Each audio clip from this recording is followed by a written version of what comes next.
ravaging the East since 1937 and Japan's invasion of China, reached Europe on the 1st of September 1939 with Germany's invasion of Poland. It became global on the 7th of December 1941 when Japanese aircraft attacked the American naval base at Pearl Harbor. It touched every continent and lasted for 6 years.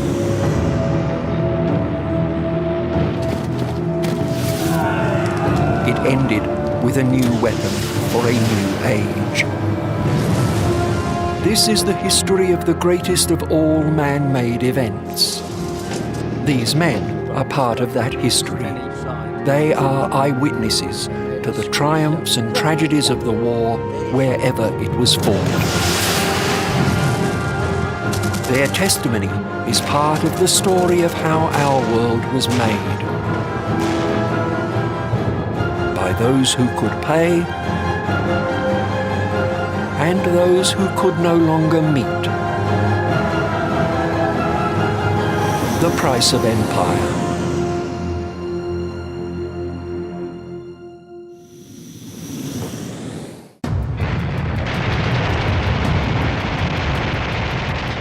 In a world made unstable by issues of the First World War unresolved by the peace treaty which ended that struggle, dictators rose, and their ambitions brought Europe once more to the brink of conflict. In the second episode of The Price of Empire, Europe crashed over the brink when an unlikely alliance between Germany and the Soviet Union made each bold enough to move on Poland.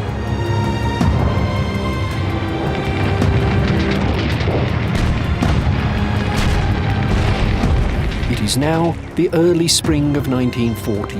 6 months have passed with little action, the phony war. That is about to end, and a new word is to be added to the vocabulary of warfare: Blitzkrieg.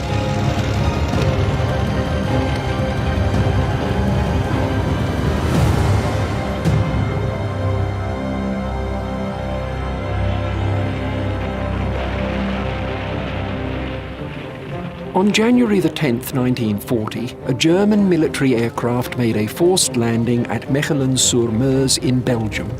Aboard was Major Helmut Reinberger, a staff officer of the 7th Airborne Division. In his possession was a complete copy of Vorgelb, Case or Plan Yellow, the German plan for the invasion of Western Europe. The loss of this document to the enemy was, according to the German Chief of Operations, catastrophic. Hitler was forced to postpone his invasion until the spring, much to the relief of his high command, which had been arguing for a halt to allow for repair, rest and re-equipment. That delay was the phony war. Plan Yellow, being compromised, now presented General Erich von Manstein with the opportunity to press again his invasion strategy, which had earlier been rejected. Plan Yellow was little more than a rehashing of the offensive plan with which Germany had gone to war in 1914. Essentially, an attack across the Belgian border outflanking France's defensive preparations. It was the strategy that the Allies expected. The dreadful losses of the First World War, 4.5 million French casualties, almost 1.5 million dead, had persuaded France that the future of war lay with the entrenched soldier and the machine gun. Between the wars, France had spent vast amounts of money on preparing a defensive posture. Most of the money, perhaps 3 billion French francs, had gone on a fortified installation named for the Minister for War who had initiated it, André Maginot.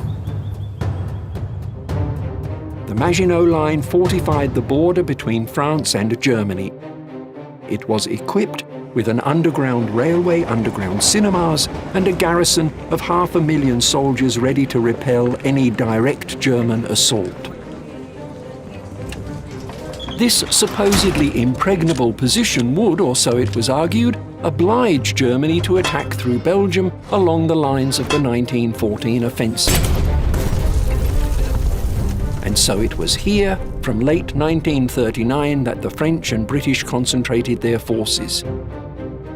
Had Plan Yellow, the attack across the Belgian border, been implemented, the outcome is unknowable. It would surely have been a tighter struggle than the demolition job that lay ahead.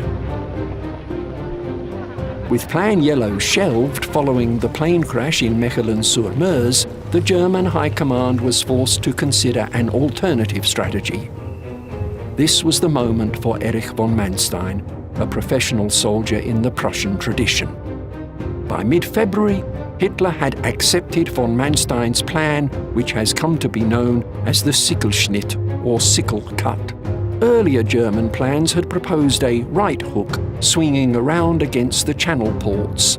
The sickle cut was to be a left hook swinging up behind the Allied armies waiting for their enemy to pour across the Belgian border. That left hook would be delivered by the new concept of massed armour. Walter Wenck, Chief of Operations of the 1st Panzer Division, coined the expression that best explains the thinking behind German as opposed to Allied armoured tactics. Hit with your fist, Wenck said. Don't feel with your fingers. German armour would be the clenched fist, not the splayed fingers of Allied tactics, and it would race for territory, not stop for a set-piece battle. Von Manstein planned to exploit the weak point that was the key to the whole undoing of France. The gap between the defence of the Belgian border and the Maginot Line. That gap was the forest of the Ardennes.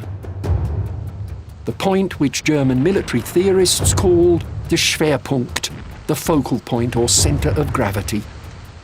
For von Manstein, the Schwerpunkt was the River Meuse between Sedan and Dinant. According to French planners, no attack could be pressed through the thick forest of the Ardennes, but according to the Manstein plan, armour could move through the forest and then, undetected, burst into the rear of the Allied lines as they faced the frontal attack being pressed not just through Belgium, but also the Netherlands, whose sovereignty the Kaiser had respected 25 years earlier. Belgium and France were involved in the First World War, but the Netherlands was neutral, and I suppose it will be all right. Everybody was hoping that things would not turn for the worse. Hitler gambled. He ordered that all of the stockpiled materials and munitions of war be expended. The idea was that they would be replenished from the conquered lands. At the commencement of the invasion, the Luftwaffe, for example, had enough bombs for only 14 days of combat.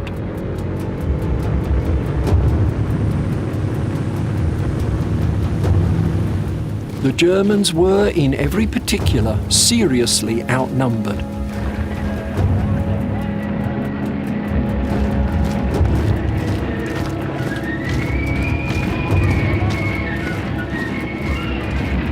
They had 3 army groups comprising 133 divisions. The Allies facing them had 145 divisions, 3.7 million men to Germany's 2.7 million. And on paper at least, France on her own was superior in tanks and aircraft.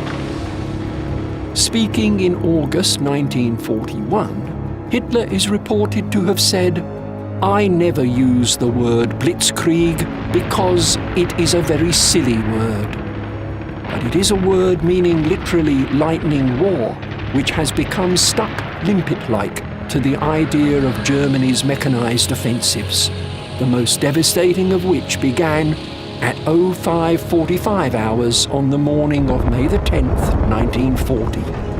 In less than 6 weeks, in as catastrophic and humiliating a military defeat as can be imagined, the battle would be over, and all the countries of continental Europe that had neither allied with Germany nor managed to preserve their neutrality would be under Nazi control.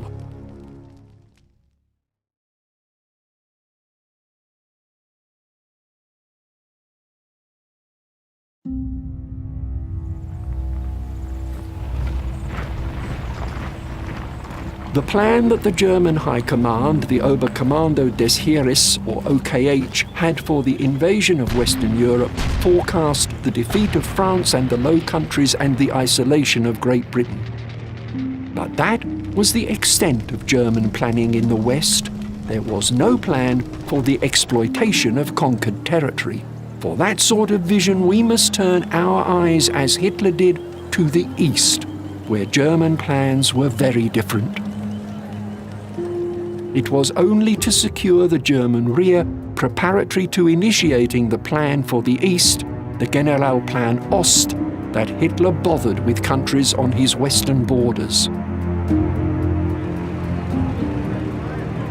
Once Western Europe was under his heel, Hitler would turn to realize his great vision of an empire in the East.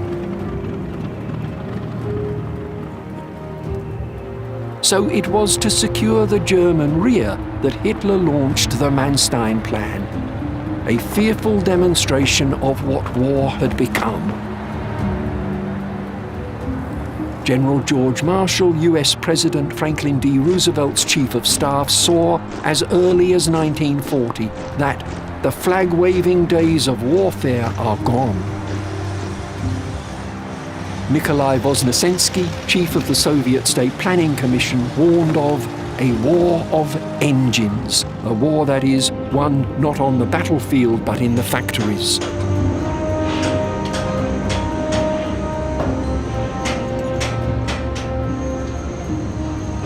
It would not be flag-waving or glinting sabres or scarlet tunics, but bombs and shells and advancing armour that decided the issue, and most critically, not their possession, but their replenishment.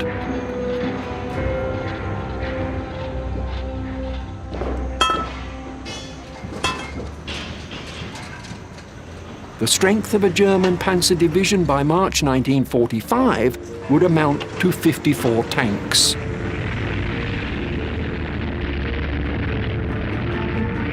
But in May 1940, a panzer division comprised 328 tanks, and there was everything to play for.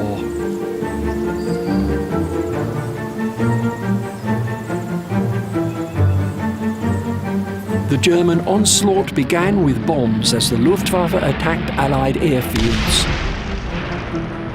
German airborne troops parachuted into the Netherlands to seize vital bridges. In Belgium, the supposedly impregnable fortress of Eben-Emael, key to Liège, fell to glider-borne troops who overcame its defences by the simple stratagem of landing on its roof. Units of von Bock's Army Group B crossed the Dutch and Belgian borders, luring the Allies into taking the bait.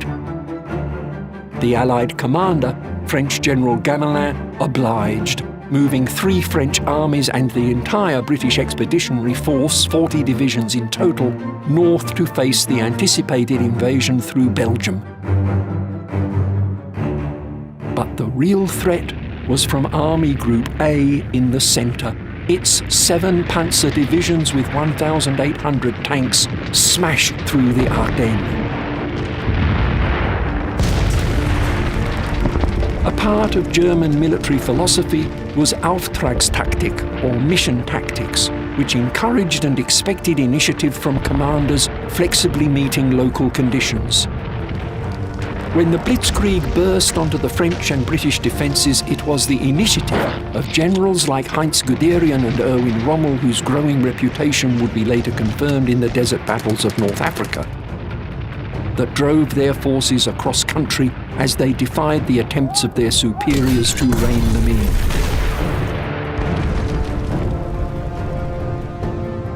In the evening of what was day 1 of the invasion, the British Prime Minister Neville Chamberlain resigned from office.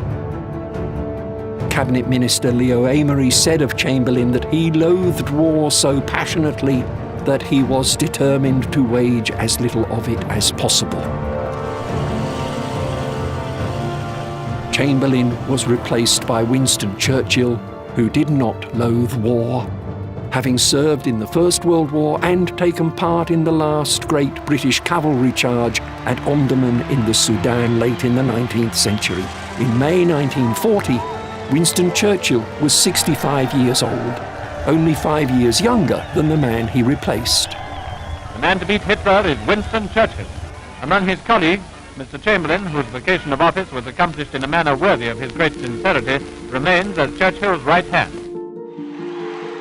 2 days after Churchill took office on May 12th, the leading German units crossed into France, securing the north bank of the Meuse. On the 13th, the Dutch army was ordered to fall back for a last stand on the line Amsterdam-Rotterdam-Utrecht, but the war was lost in the Netherlands, and on the same day, Queen Wilhelmina and her government evacuated to London. On the 10th of May, Germany attacked Denmark, Norway, Holland, Belgium and France, all on the same day. On the 5th day, the German Air Force bombed Rotterdam. A lot of damage was done. I'm not aware how many people died, but I'm sure people died. And on that day, the Dutch High Command surrendered. So now we were occupied. The first couple of days in the occupation, quite a few Jewish families committed suicide. How many, I don't know, but the rumor came through Amsterdam. This family, that family.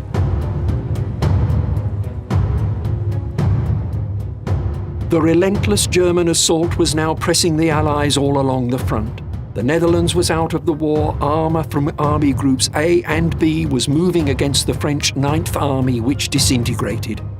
The German 12th and 16th Armies, having crossed the Meuse, were threatening the rear of the Allied position. In Paris, they tried an appeal to the Almighty.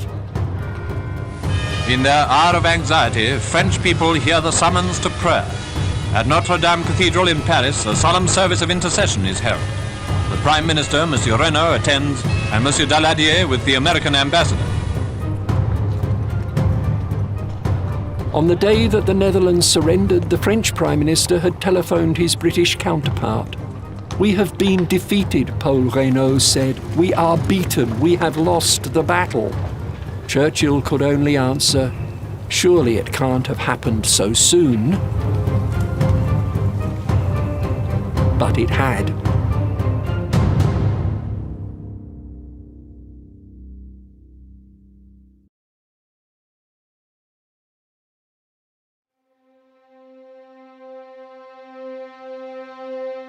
In his telephone call to Churchill, Reynaud was reacting to news from the battlefield that if any one action can be said to have been responsible, sealed the fate of France: the battlefield at Sedan.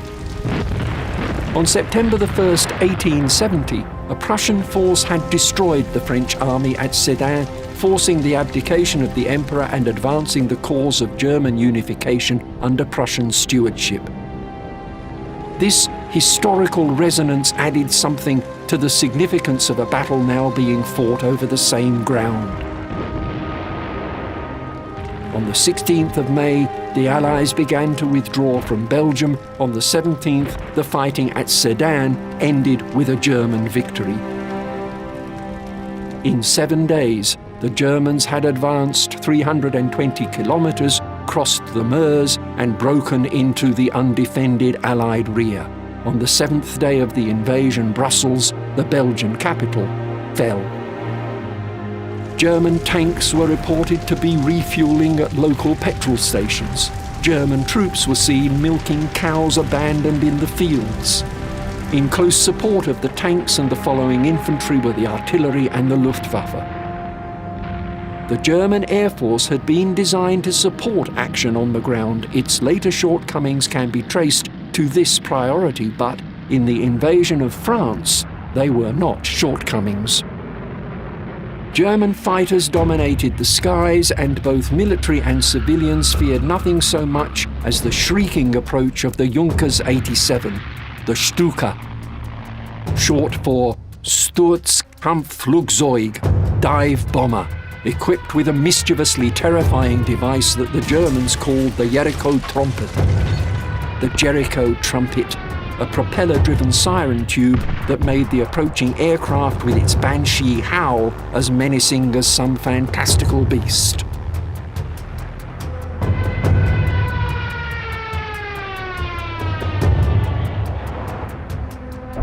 We got off at Calais and I thought, God, what's going on here? And the restaurant on the quayside, the windows are all broken. And I was rather puzzled, it still didn't click. All of a sudden the planes came over and they came screaming down. The scream of bombs coming down and these Stukas driving made a horrible screaming noise. And we dashed amongst the sand dunes, clawed at the earth, trying to get underground. The fear is just overpowering. And I knew then that was war. On May the 19th, Gamelin was replaced as Allied commander by General Weygand, but it was too late. The 7th Panzer Division under Rommel had reached Cambrai on the 18th, and on the 20th, German armour reached the English Channel and the mouth of the River Somme, where so much blood had been spilt in the First World War.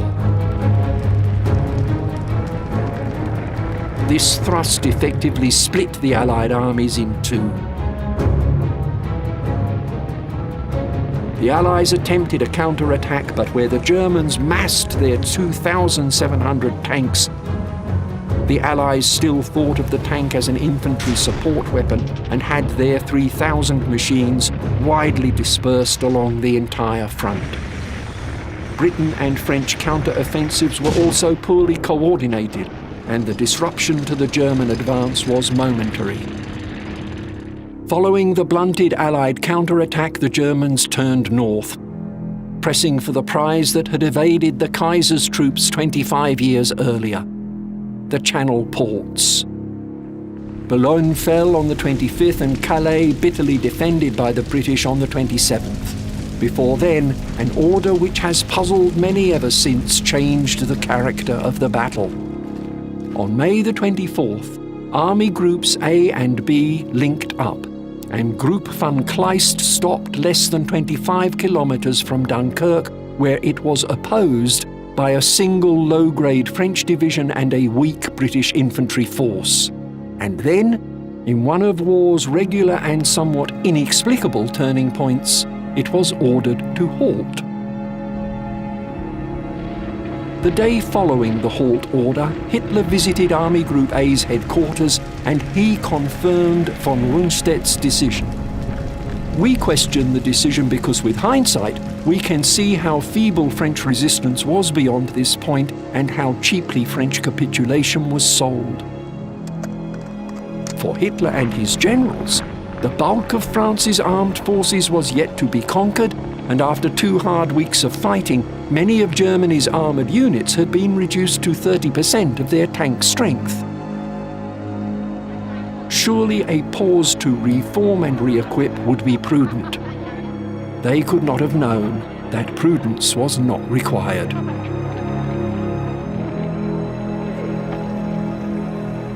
On May the 25th, the day after Hitler's visit to the front, Lord Gort, commanding the British Expeditionary Force, was advised by the Belgians commanded by King Leopold that their situation was desperate.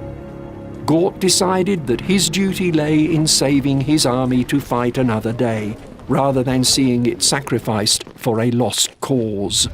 He began to withdraw his forces on Dunkirk, and the following day, May the 26th, almost 28,000 men not central to the BEF's fighting capacity were evacuated. The road from Boulogne was just full of moving bodies. That's all I can call them. Because they didn't look like people. They were men, women and children with bags, dragging little trucks. The children weren't talking or playing. All with vacant expressions, just looking straight ahead. Going nowhere. Reichsmarshal Hermann Goering, commanding the German Air Force, rejoiced that the kill of the troops trapped at Dunkirk would be left to his Luftwaffe. But the Luftwaffe could not do the job. The bombers could not find their targets at night, and the fighters could not operate effectively.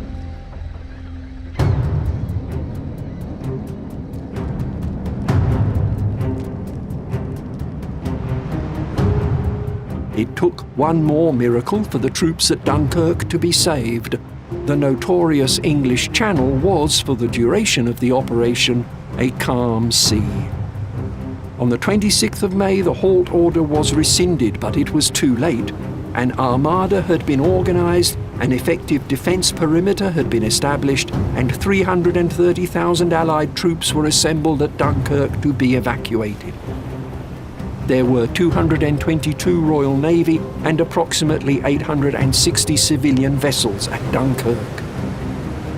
Instead of the 45,000 hoped for, the fleet took off 338,000 Allied troops. On the way down to the harbour, they were shelling us, and I dropped into the gutter a couple of times. The harbour was full of sunken ships, and at the quayside, I could see somebody running in front of me. I could see him running, and he was running, and I thought, oh, that ship's got smoke coming out of the funnel, so I ran like mad as well, and it was just pulling away from the quayside, and I managed to get aboard.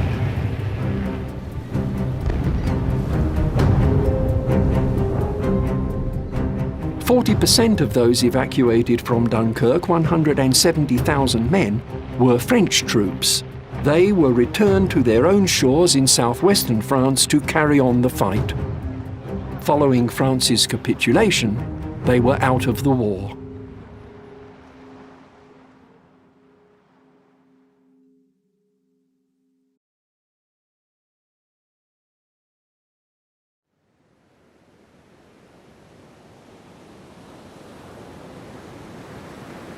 Dunkirk had saved the bulk of the British Expeditionary Force, but that army had been effectively disarmed. It left behind 64,000 vehicles and 2,500 guns. Those evacuated were, to all intents and purposes, beaten.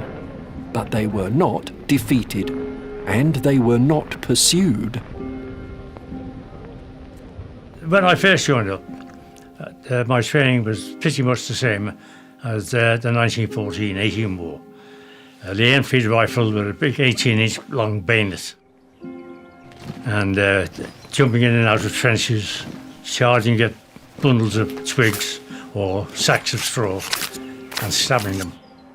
And of course it wasn't until Dunkirk, at the time of Dunkirk, where we learnt that there's another way of fighting, which was the Blitzkrieg. And that was taught to us by the Germans. The evacuation continued until June the 4th, when the Germans entered Dunkirk. The following day they resumed their offensive, pushing south into France. By the 9th, the French had been driven from the Somme, the outcome was hardly in doubt, and on the 10th, scenting victory, Mussolini declared war on Britain and France, and the French government removed itself from Paris. Mussolini's caution is understandable. His army was both smaller and less well equipped than it had been in 1915.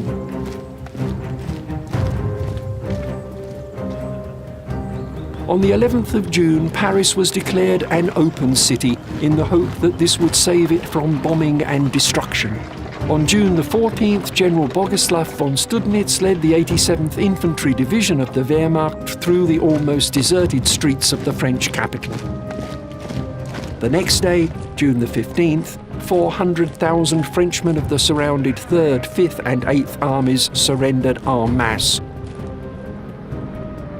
Whilst on the other side of Europe, in an opportunistic move, the Soviet Union expanded its empire by liquidating Latvia, Lithuania and Estonia as independent nations.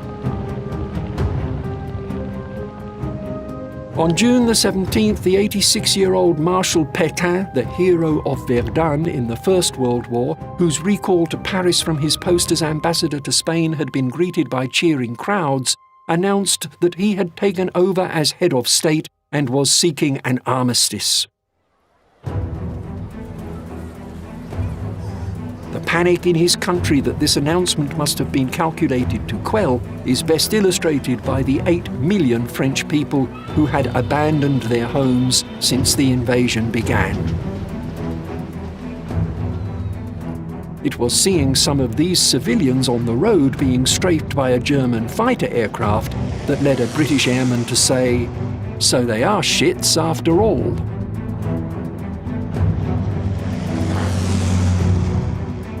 The Dutch and Belgian governments, though the Belgian king remained in his country, went into exile, and many urged the French to do the same, perhaps relocating to French colonies in North Africa and continuing the fight from there. But the government of Marshal Pétain chose instead to surrender. An editorial in O Comércio do Porto, a newspaper in the Portugal of dictator Antonio Salazar, declared that the war is a sorry advertisement for democracy. As the military disaster was unfolding, there was talk in England of relocating the British royal family to Canada. A faction in the British cabinet, led by Lord Halifax, the Foreign Secretary, who had been favoured by both Chamberlain and the King to become Prime Minister, proposed putting out peace feelers, using Mussolini as an intermediary. But Halifax had declined the top job, and the man who had been handed what many thought was a poisoned chalice was having none of it. Winston Churchill began at once to mobilise the weapon that he would use to such great effect throughout the war: the English language. That heartening broadcast of Mr. Winston Churchill's was a tonic to all who heard it. We tried again and again to prevent this war. And for the sake of peace, we put up with a lot of things happening which ought not to have happened. But now we are at war, and we are going to make war, and persevere in making war until the other side have had enough of it. If Churchill sounds different to the voice familiar from the stirring speeches delivered as Prime Minister, it is because the Prime Minister did not have time to travel to Broadcasting House and record for the nation the speeches he made in the House of Commons, which was not wired for sound. So an actor named Norman Shelley, the voice of Larry the Lamb on the BBC's Children's Hour, was the voice of Winston Churchill for several radio broadcasts. On the 18th of June, Marshal Pétain replaced Reynaud as Prime Minister. It was the day that Churchill made the speech in the Commons in which he swore that if the British Empire and its Commonwealth last 1,000 years, men will say this was their finest hour. It was not France's finest hour. That same day, Charles de Gaulle broadcast from London. He told the French people, "This war has not been settled by the Battle of France. This is a world war. We believe that the honour of the French depends on continuing the war at the side of our allies." I was an apprentice gunner on board a big ship. We left France in June 1940 when France collapsed. And I went to England. And then I heard that de Gaulle was carrying the war beside the British. We were trying to find out what was de Gaulle, because he was a general, nobody knew who he was. After a few days of inquiry, we decided to join de Gaulle. I joined de Gaulle on the 13th of July 1940. On the day that de Gaulle made his appeal, Churchill said in his finest hour speech, "The Battle of France is over. I expect that the Battle of Britain is about to begin." In one of history's strange ironies, these speeches were made on the day that marked the 125th anniversary of the Battle of Waterloo, when Britain, with her German allies, had defeated the French under Napoleon. On June the 17th, Britain had suffered its worst ever maritime disaster, about 3 times worse than the Titanic. The Cunarder Lancastria, carrying between 6,000 and 9,000 evacuees, troops and civilians, who had been left in France after the Dunkirk operation, had been sunk by German aircraft. Only 2,500 were saved.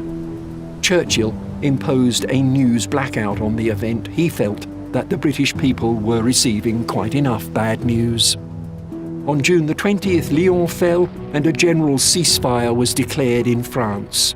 More than 1.5 million French troops became German prisoners. When Charles de Gaulle called for continued resistance, General Weygand, his commander-in-chief, said nonsense. He said, "In 3 weeks, England will have her neck wrung like a chicken." Some chicken, Churchill was later famously to remark. Some neck. France's formal surrender was signed on June the 22nd. France, if not quite all of the French, was out of the war. The Kaiser, who had abdicated at the very end of the First World War, telegrammed Hitler from his exile in the Netherlands. "My Führer," he wrote, "I congratulate you and hope that under your marvelous leadership the German monarchy will be restored completely." Hitler turned to his valet. "What an idiot," he said.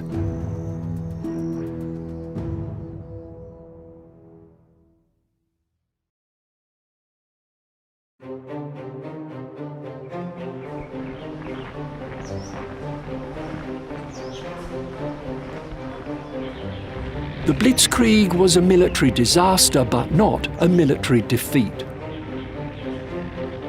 The French armed forces were still in the field when the government capitulated, and after the armistice, 1,700 of France's frontline aircraft were found distributed amongst airfields in the unoccupied zone. They had never flown against the Germans. The fall of France was the result not of her defeat, but of her surrender.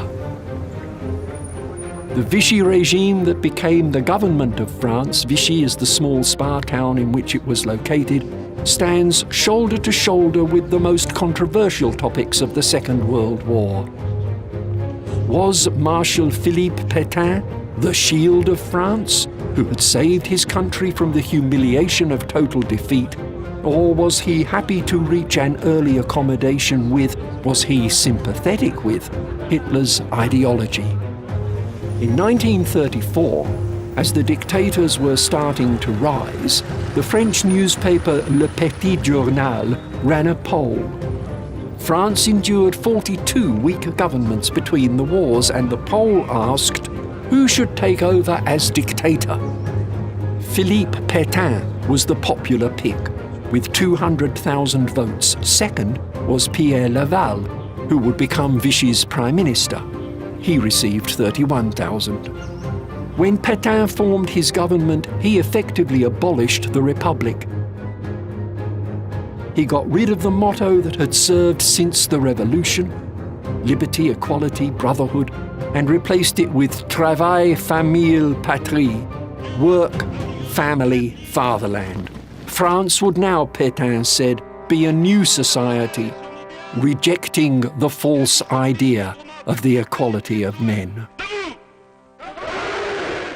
The armistice that Pétain agreed to accepted German occupation of 3/5 of France, the industrial heartland, the border region with Germany, and the whole of the Atlantic and Channel coastline.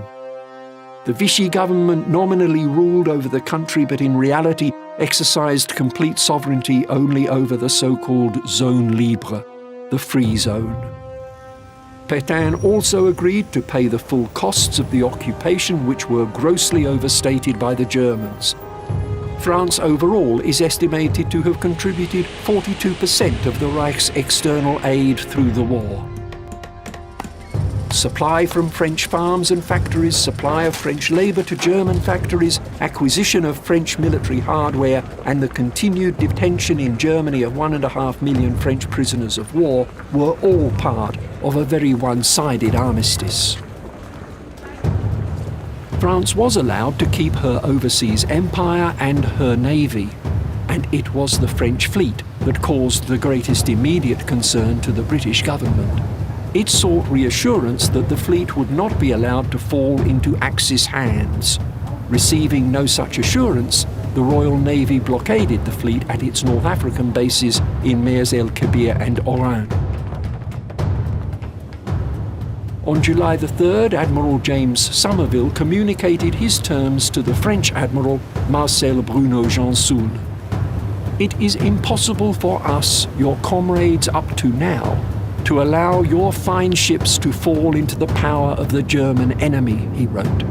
His Majesty's government have instructed me to demand that the French fleet shall act in accordance with one of the following alternatives. And he listed joining him, scuttling the fleet, or sailing away with reduced crews to some French port in the West Indies where they can be demilitarized to our satisfaction or perhaps be entrusted to the United States. Failing the above, I have orders from His Majesty's government to use whatever force may be necessary to prevent your ships from falling into German hands. But Admiral Janson would not comply. Somerville opened fire.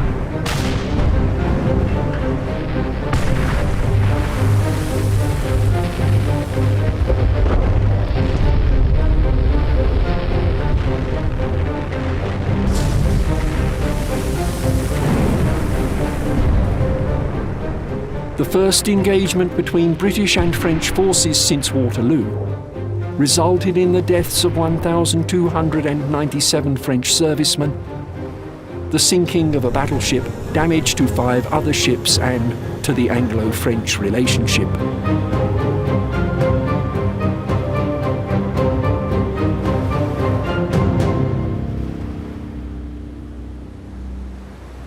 Britain was now alone, but at least thanks to Dunkirk, she still had some sort of an army. Importantly, in terms of recognising that the war was far from over, it should be remembered that the British Expeditionary Force represented a small proportion of the forces available to Britain from within a reasonably unified empire. An empire that was mobilising to her aid as it had done a generation earlier. Those in the Dominions would again demonstrate their readiness to pay the price of empire. It wasn't until May and June 1940 we learned that Britain really had her backs to the wall and looked like being invaded by the Nazis. So there was an outpouring of patriotic fervours up and down Australia, and fellas by the thousand, literally by the thousand, were rushing to join up so to go and help Britain. But the price of empire is not evenly shared. Amongst French troops left to fall into German hands were thousands from France's African possessions. About 10,000 were killed in the fighting, and among those taken prisoner, it is estimated that as many as 3,000 were shot out of hand in a racially motivated crime.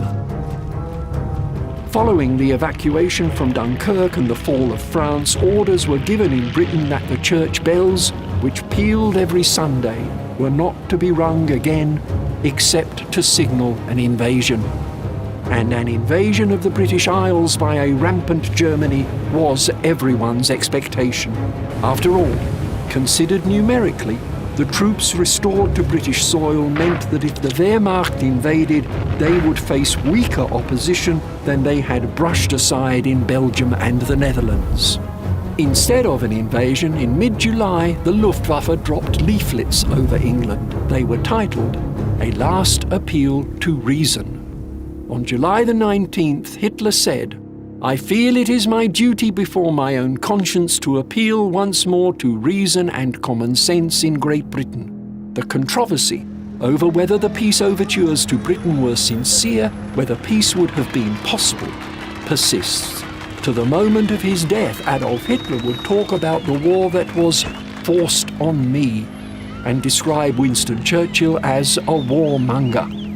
Hello. Good luck to you all. Keep it up. It's going well. You're all playing a part. When Churchill became Prime Minister, his country was already at war, and the evidence of the cruel and destructive ambitions of Hitler was overwhelming. Peace may have been possible, but it strains credibility to suppose that it could have been a lasting peace, or a peace in which the United Kingdom would have been better treated than France, obliged to allow occupation stripped of her military strength and forced to pay a sum equivalent to 50 times the actual cost of the occupation. Churchill wanted no part of it.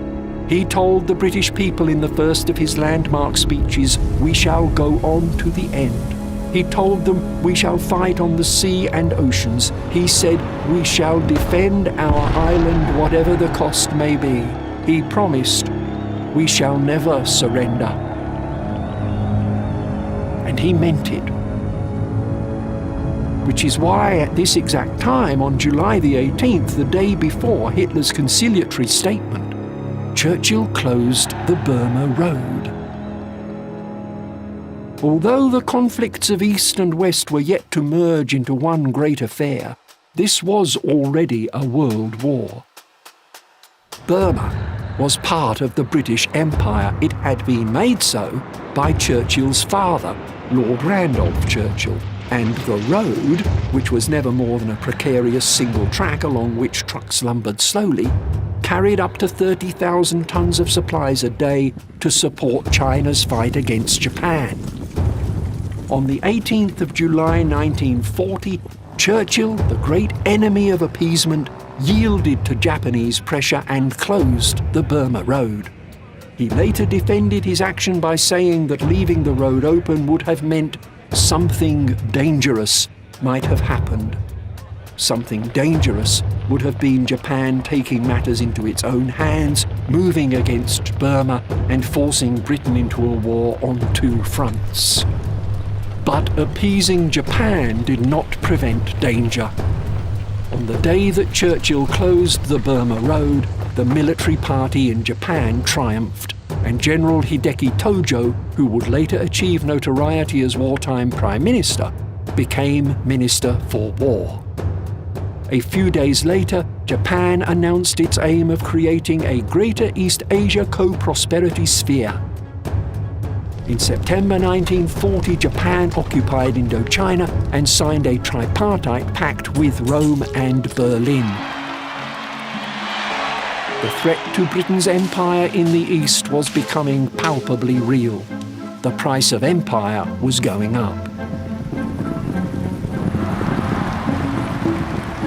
Hitler was a great admirer of the British Empire. In Mein Kampf, he made clear his admiration for the British Empire, and Lives of a Bengal Lancer was his favourite film. What India was for England, Adolf Hitler would say before launching the invasion of the Soviet Union, the territories of Russia will be for us. He believed that the two empires could coexist, and on August the 14th, the day after the Battle of Britain began, told the 12 generals that he had raised to Field Marshal that Germany would not benefit from defeating Great Britain. The beneficiaries of that, Hitler said, would be Japan in Asia, Russia in India, Italy in the Mediterranean, and the United States in world trade. That, Hitler said, is why peace is possible with Britain. But it was not.